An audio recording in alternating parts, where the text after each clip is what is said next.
pequenos motores. Se há coisas das quais não precisamos falar muito, são os motores elétricos.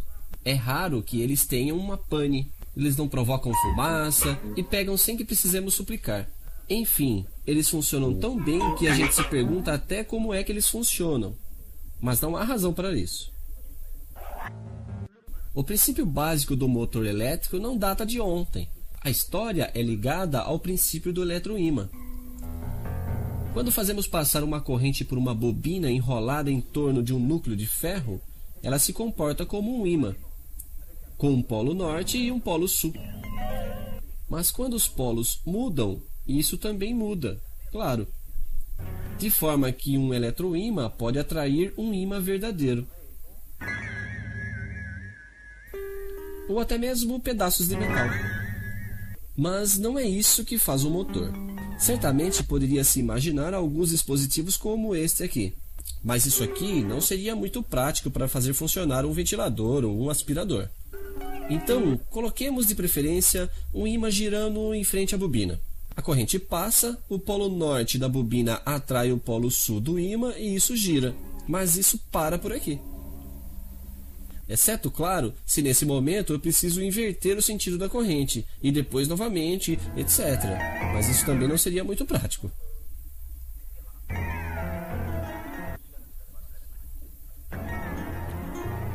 Segunda tentativa. Eu substituo o ímã por uma bobina, também giratória. Eu faço passar uma segunda corrente, o que dá um segundo eletroímã, e isso gira. Porém, além de precisar alternar as correntes o tempo todo, eu terei os fios que se embaraçam, o que é ainda menos prático. Mas é nesse momento que intervém uma astúcia simples, mas fundamental, o coletor. Eu equipo minha bobina móvel de contato tendo esta forma aqui, separada por um bom isolante. Os contatos que levam a corrente são fixos e se contentam em se esfregar sobre o coletor. De forma que, quando isso gira, a corrente continua passando. Esses contatos fixos nós chamamos de vassoura, escova, porque originalmente as pessoas faziam uso de fios finos que lembravam vassouras. Mas desde então já fizemos melhor com grafite, são os carvões.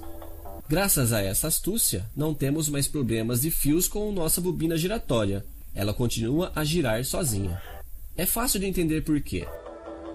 Quando a corrente passa por esta aqui, pela bobina, seu polo sul está aqui. Ele é atraído pelo polo norte da bobina fixa e isso gira.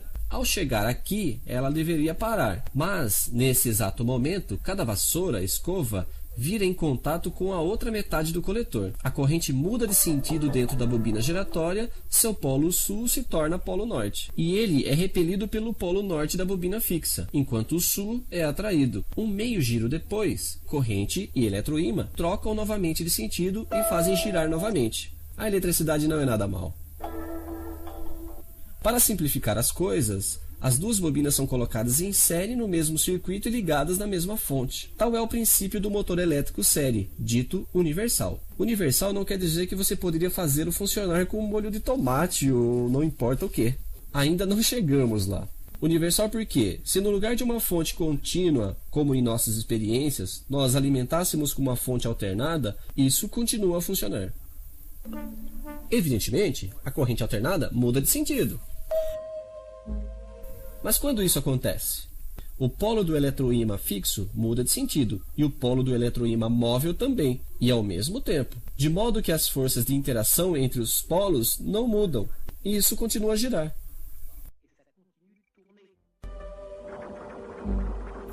Isso, obviamente, é um esquema teórico. Na prática, para fazer trabalhar os dois polos do eletroímã fixo, nós lhe damos esse aspecto aqui. Nós o chamamos de estator.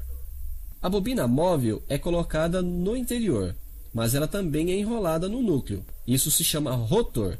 Quanto ao coletor, ele é geralmente colocado aqui. As vassouras, escovas de carvão são colocadas dessa forma.